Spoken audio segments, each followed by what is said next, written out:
Hello बच्चों, चलिए प्रश्न को देखते हैं। प्रश्न है, एक फलक केंद्रित घनीय क्रिस्टल में ए व बी परमाणु उपस्थित है।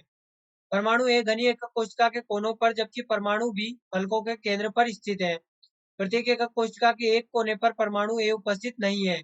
यौगिक का सरलतम सूत्र है। विकल्प ए A7B3, विकल्प बी AB3, विकल्प सी A7B24 और विकल्प डी A7/8B3। देखिए बच्चों, यहाँ पर बात करें प्रश्न की मुख्य अवधारणा की। मुख्य अवधारणा, देखिए बच्चों, यहाँ पर जो कोने वाले परमाणु होते हैं, कोने पर स्थित परमाणु का सहभाजन, परमाणु का सहभाजन, सहभाजन यानी कि उस घन को बनाने में वो कितना भाग लगा रहा है, वो है यहाँ पर 1/8। 1/8। वहीं पर देखें, जो हमारे पास में फलक पर उपस्थित होते हैं, फलक पर स्थित परमाणु का सहभाजन, परमाणु का सहभाजन, ये बच्चों यहाँ पर होता है 1/2। 1/2। यानी कि देखिए, हम यहाँ से कह सकते हैं कि जो हमारे पास में एफसीसी यानी कि फलक केंद्रित संरचना होगी, फलक केंद्रित संरचना, देखिए वो होती किस प्रकार से है। तो यहाँ पर यह हमारे पास में इस प्रकार से होगी। अब बच्चों, हमसे क्या कहा गया है कि जो ए परमाणु है, ए परमाणु प्रत्येक कोशिका के कोशिका के एक कोने पर उपस्थित नहीं है, के एक कोने पर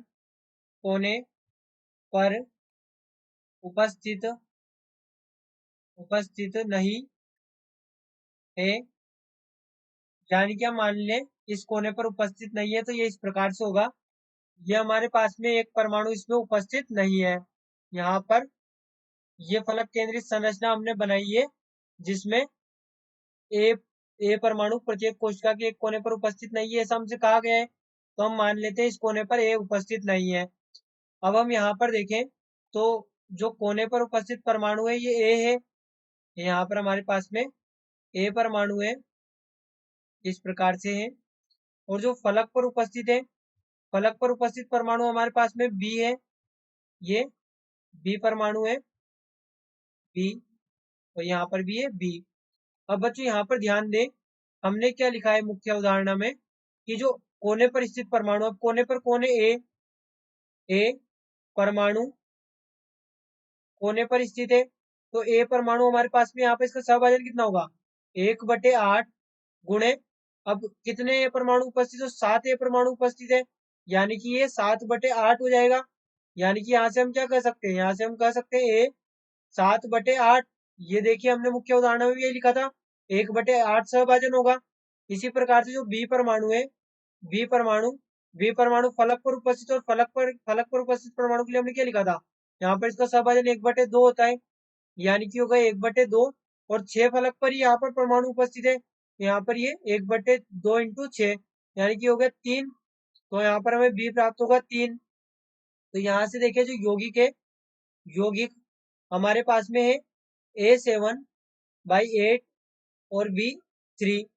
अब देखिए, हमसे कहा क्या गया है यहाँ पर, सरलतम सूत्र। तो सरलतम सूत्र क्या होगा, यहाँ पर यदि हम इसको 8 से गुणा कर दें, तो यहाँ पर ये होगा 8 गुणे 7/8, और यहाँ पर ये होगा B 8 गुणे 3।